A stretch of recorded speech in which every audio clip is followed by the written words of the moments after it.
They told women they could have it all: career, sex, freedom. But what if that promise was a lie? In this video, we break down 10 explosive takeaways from the diary of a CEO. One of them might change how you see everything. Takeaway 1. Feminism promised freedom but delivered guilt. The podcast begins by challenging the idea that feminism truly empowered women. Louise Perry says that second-wave feminism convinced women that success means having casual sex, working full-time, and handing over child-raising to daycare. But instead of feeling free, many women feel trapped. Komisar, who calls herself a maternal feminist, explains that feminism once respected motherhood, but later ignored it completely. Deborah Frances-White adds that feminism has become something else women feel guilty about. She gives a strong example from her own life, explaining how growing up in a religious cult meant she had no sexual freedom. But after leaving, she discovered that full autonomy gave her the strength to build a meaningful life. However, she also admits that many modern women feel torn. If they work, they feel guilty about not being with their kids. If they stay home, they feel ashamed for not having a career. This idea that women could have it all turned out to be a myth for most. Instead of happiness, many women today feel burned out and unsure if their choices were truly their own or just what society told them they should want. The promised dream has become a burden that leaves women feeling exhausted and judged, no matter what they do. Now, let's move to the next takeaway. Takeaway 2. Women were sold a misleading dream. The sexual revolution brought changes that were supposed to help women, like birth control and safe abortion. But the message that followed was not just about choice. Louise Perry says it became a pressure. It was like society was saying that if you were a real modern woman, you should enjoy casual sex, work like a man, and leave your child in the care of strangers. Komisar adds that this narrative made many mothers feel like failures unless they were constantly hustling, even if deep down they wanted to stay home with their kids. Deborah Frances-White shares how she once believed feminism would remove shame, but instead it added new kinds. Now women feel ashamed if they do not climb the career ladder or if they do not enjoy hookup culture. These expectations have become a new kind of prison dressed up as freedom. A high school graduate watching this might think about how every path is sold as the right one. But when every path leads to pressure, people end up confused. This dream, which told women they could do everything and feel amazing, has turned into a setup for burnout, stress, and loneliness. Now let's move to the next takeaway. Takeaway 3. Freedom became a prison for young minds. Komisar explains that young people today are struggling not because they are weak, but because society has overloaded them with choices too early. The human brain keeps developing until about age 25.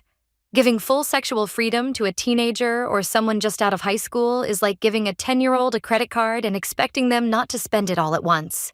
Louise Perry says we are now expecting girls to figure everything out alone. We say they are free, but they are really being thrown into the deep end without teaching them how to swim.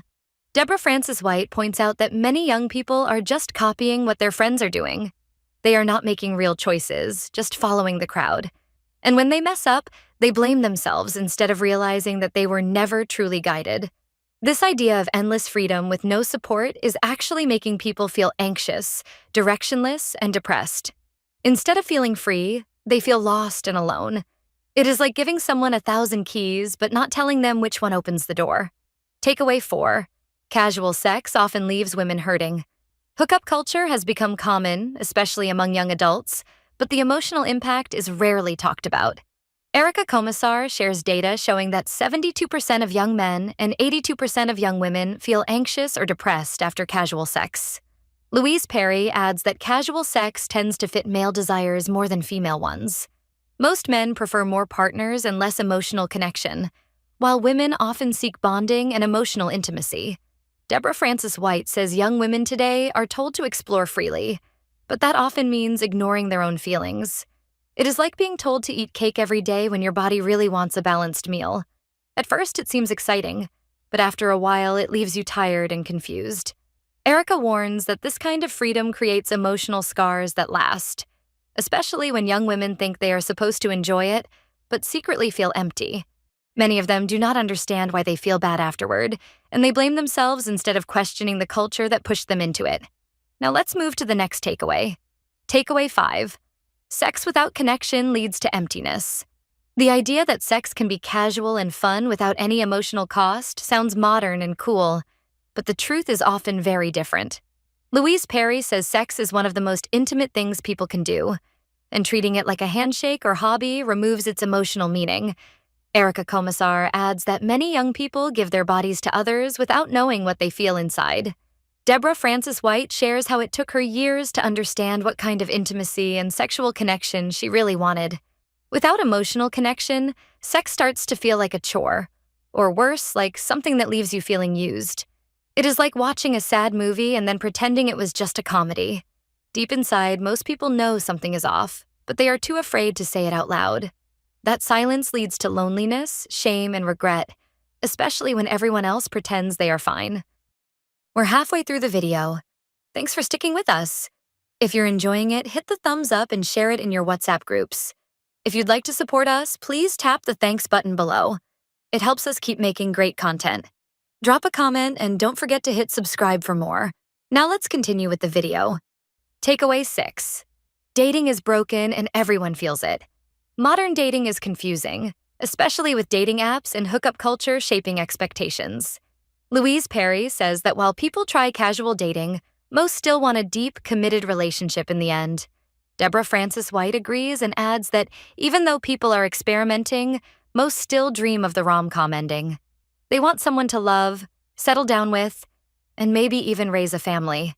Komisar shares that young men are now more likely to be emotionally hurt when a woman tells them she is sleeping with multiple people. The roles have flipped. The freedom that was meant to help women has also left men feeling confused. Deborah says sex education should not just talk about body parts and diseases, but should teach emotional readiness and healthy communication. Young people are trying to figure out dating without any map, and most of them are crashing into the walls of confusion. Now let's move to the next takeaway. Takeaway 7. Women still want strong providers. Despite everything that has changed, the truth is that most women still prefer a partner who earns more or can support them during hard times. Bartlett mentions a study showing that men who make more money are far more likely to get attention on dating apps. Komisar calls this teamwork. She says she worked hard before having kids, but depended on her husband financially when she decided to stay home to raise them. Deborah Frances-White disagrees that men should always be providers. She says she wants a partner who will share responsibilities equally. But even with that view, the data shows women still often choose partners who offer financial stability. Louise Perry explains that this comes from deep instincts. If a woman is pregnant or raising a baby, she wants someone who can step in and keep things going. It is not about being weak. It is about wanting security during a vulnerable time. That desire has not changed, even if society pretends it has. Now let's move to the next takeaway. Takeaway 8. Men are falling behind and feeling lost. Boys and young men are struggling more than people realize. Bartlett shares that boys in the UK are behind girls in school, more likely to suffer from mental health problems, and more likely to be unemployed. Komisar says young men now fear women, not because women are bad, but because the power dynamics have changed. Louise Perry adds that men used to have more value in jobs that required strength, but now jobs reward communication and emotional skills, where women often do better. This shift leaves many men feeling useless or invisible. The rise of the manosphere, a group of online spaces where men talk about their frustrations, is a reaction to this feeling of being left behind. These men are not just angry. They are sad and confused. They feel like no one needs them anymore, especially in relationships. This is not just a male problem. It is a relationship crisis that affects everyone. Now let's move to the next takeaway. Takeaway 9. Feminism forgot the children. One of the biggest things missing in modern feminism is the focus on children. Komisar says babies need constant contact with a primary caregiver, usually the mother, especially in the first 3 years. Without that, the baby may struggle to regulate emotions for life. She argues that daycare is not suitable for babies, calling it a day orphanage because one adult cannot care for 5 crying infants at once. Louise Perry says she and her husband chose to avoid daycare and live with less money just so they could be there for their kids. Deborah Frances-White agrees that many mothers want to be home, but the system makes it almost impossible. Living costs are high, and many women cannot afford to stay home. The government pushes mothers into work because it boosts the economy, but the cost to children is ignored. Feminism helped women enter the workplace, but in doing so, it stopped respecting the work done inside the home. Now, let's move to the last takeaway. Takeaway 10. Emotional education is what we really need. Sex education today talks about body parts, birth control, and diseases, but ignores the most important part, which is emotional connection. Erica Komisar says we teach 9-year-olds about genital warts, but not about love, bonding, or family. Louise Perry and Deborah Frances-White agree that schools have missed the point. Kids know how to have sex, but they do not know how to build a relationship. They do not know what a healthy connection looks like. Deborah says girls are not even told that their pleasure matters. They often have sex thinking it is only about the man. Real education should teach young people how to respect their own emotions, how to understand what they want, and how to find people who care about them. If we keep avoiding these topics, the next generation will repeat the same mistakes, feeling empty while chasing a kind of freedom that does not satisfy. Thank you for watching. If you'd like to support this channel, hit the thanks button below. It really helps us keep going. If you enjoyed this summary, please leave a like and share it in your WhatsApp groups. To join discussion about this video, drop a comment below. And for more videos like this, hit the subscribe button below.